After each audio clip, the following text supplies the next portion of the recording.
Mr. President, I'm very happy to have you here at Woodley as my guest.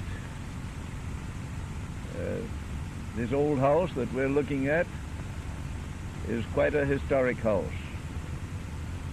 It was built over a century ago, so long ago in fact that President Washington is supposed to have visited it,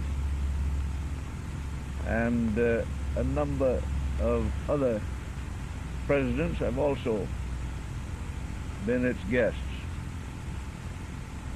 So I'm very happy now to have had the pleasure of having you here. After our acquaintance last summer and the hospitality which you showed me in Paris, I'm extremely glad to be able to have you visit Washington and to have had the charming talks and conversations that we've had here.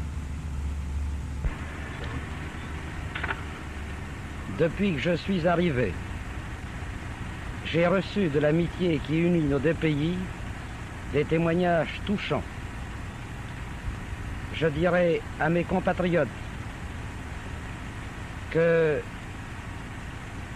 les Américains m'ont manifesté une sympathie qui prouve que les souvenirs qui nous unissent ne seront jamais oubliés.